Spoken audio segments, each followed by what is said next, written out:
Okay, so now we're going to resume.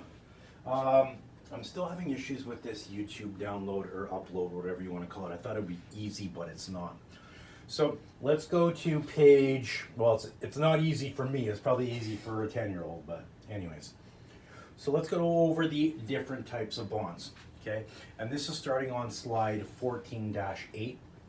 So we have, first of all, secured bonds. These are very common.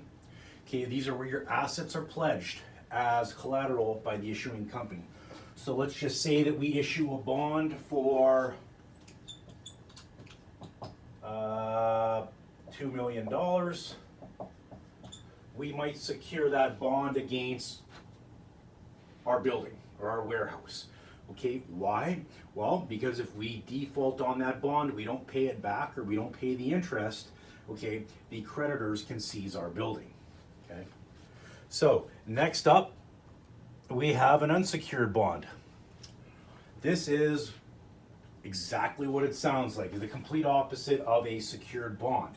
This is where the bond is not backed by anything, just by the credit worthiness of the company. Okay.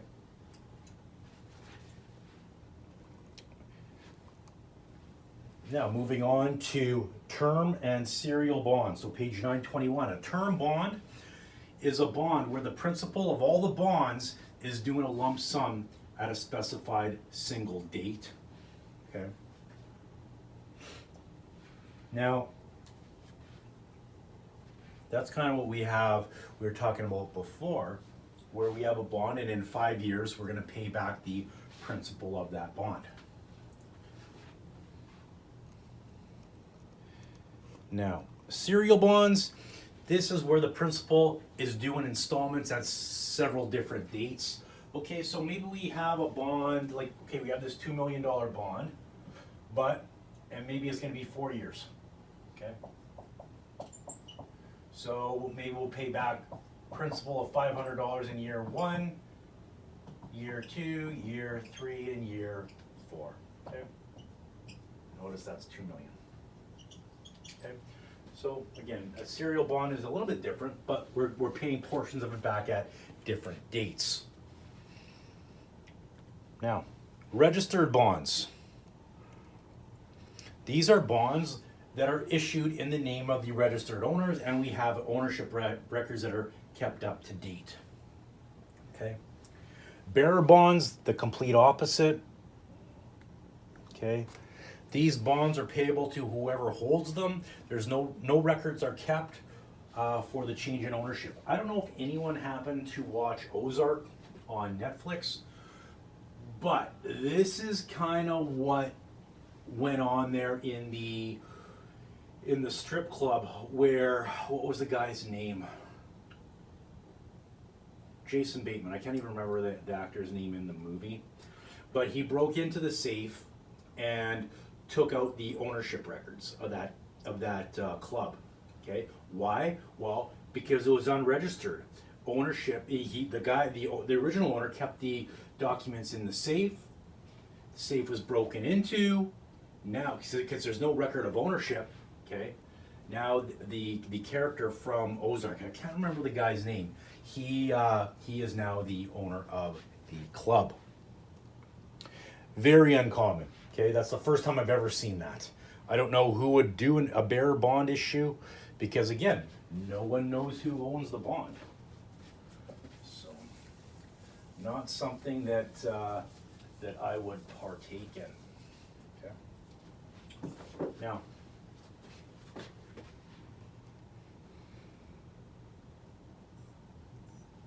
convertible bonds.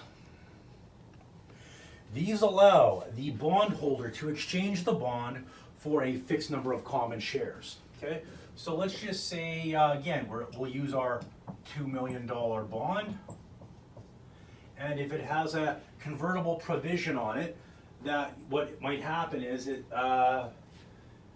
in the bond it might say, okay, for every $1,000 bond or for every $1,000 of bond, you might get 4 shares that convert. Okay. So again, it just depends on your ownership. Callable bonds, These may be called for early retirement at the option of the issuing corporation. So a corporation may say, hey, you know what? We want to retire this bond early. We don't need the money for it. We got the money now. We're just going to pay it back. Okay. On the flip side, a redeemable bond gives the bondholder the option to retire early and get payment before the bond is due. Okay. So again, up to this point, now we're at about page 922. Okay. There, if we look at Exhibit 14.2, there's a table of all the types of bonds and their features. So that'd be something like we might see in a multiple choice type question. Okay. And again, it's just more theory. Okay. Now, starting on slide 14.13, let's look at how we issue these bonds. So a bond issuance must be approved by the board of directors and the shareholders. Okay. Why? Because the company is now going to take on a lot of extra debt. So laws are governed by provincial and federal laws, or sorry, the bond issues are governed by federal and provincial laws. The legal document or contract identifying the rights and obligations of both the bondholders and the issuers called the bond indenture. So again, that's the bond contract. It states everything in there. It's going to state how much you have to pay, how much the company is going to pay you in interest, when you're going to get paid, things like that. So bonds are normally sold to an investment firm, okay, called the underwriter, and then it's the underwriter that sells it to the public. So if the underwriter says, yeah, we believe in this company, we're going to take on the selling of these bonds on behalf of the company, and of course they'll make money that way. Now, let's look at bond pricing. Okay. So we're just going to look at the first part of a bond pricing mechanism, I guess. But the issue price of a bond, okay, is equal to the present value of the bond's future cash payments. What does that mean? Well, we'll see in a second.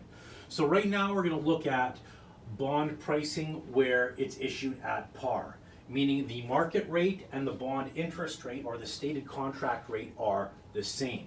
Okay? So bonds may be exchanged in the market at a price equal to, below, or above the face value of the bond. Okay, so this is on page 923 and 924. Now,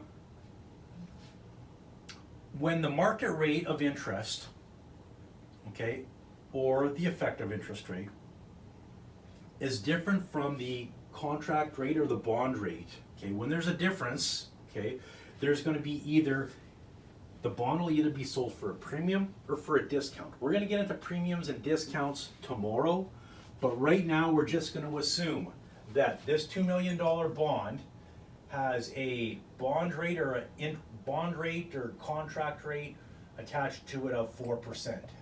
Okay. Now the market rate is also 4%. Okay. We like when we see that it's equal. Why? Because we don't have to account for a discount. We don't have to account for a premium. Okay. Because why? The present value of the bond's future cash payments is going to be equal, okay, to the market rate. So we don't have to worry about it. Okay. So if we go to the bottom of page 924 and let's look at that example. Okay. We have here, Second Cup decides to open a series of new coffee shops. Okay. Now, in order to assist in financing, the company issues $800,000 of 9% 20-year bonds. Okay, so this means, again, they're going to go sell bonds totaling $800,000. Now, some people might buy only $1,000, some people might buy more, whatever, but they're usually sold in increments of 1,000. Okay, so how do we record this? Well, just like we see here, we're going to sell the bond to the public for $800,000. So again, the market rate is 9.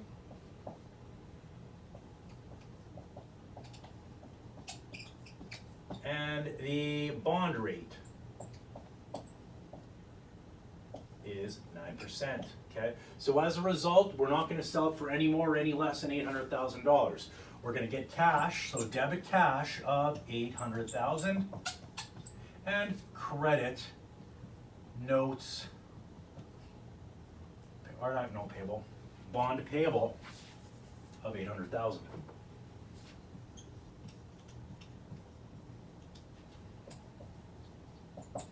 Okay. So that sets up the issuance of the bond.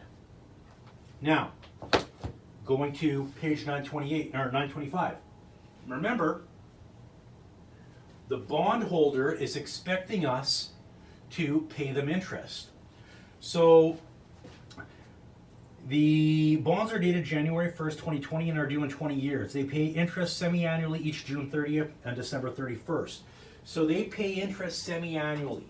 Okay, so $800,000. What's the interest payment going to be on June 30th? So this is January 1. June 30th, we're going to have $800,000 times 9% times half a year. Okay.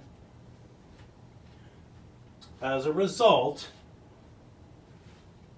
that'll be $36,000. So debit interest expense,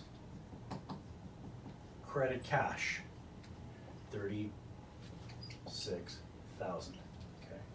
Again, this sets up the sale of the bond. This is now our interest payment. So we're going to pay, we have to pay our interest semi-annually, so that's going to be 40 payments of interest. Okay. We'll make that same and then on December 31st, same thing. Debit interest expense, credit cash. Again, that interest payment is never going to change. We're going to make that 40 times. And then once we're done the 20 years and we made our 40th interest payment, we're going to pay back the $800,000. So we would debit bond payable, credit cash $800,000. Okay, so that wraps up covering bond characteristics and issuing a bond at par. Again, where the market rate equals the bond rate. So this is our first entry we've always got to make. We've got to sell the bond. Then we've got to make our interest payments. Okay, in this case it was 20 years, it was a 20-year bond where we're going to pay interest semi-annually, so that's twice a year. That results in 40 payments. So we will do this journal entry 40 times. Again, how do we get $36,000 of interest? 800,000 times 9%. Okay, this would be for the full year. But we're paying it every 6 months, so we've got to take that and divide it by half the year, which results in a $36,000 interest expense. Okay, all right, that wraps up that wraps up what we're going to cover today. Again, bond pricing when it's equal to the market rate. Again, QS 14, 14.1, 14.3, 14.4, an example 14.1. Okay, we'll resume class on Friday and go from there. Okay, and we'll review these questions as well. All right.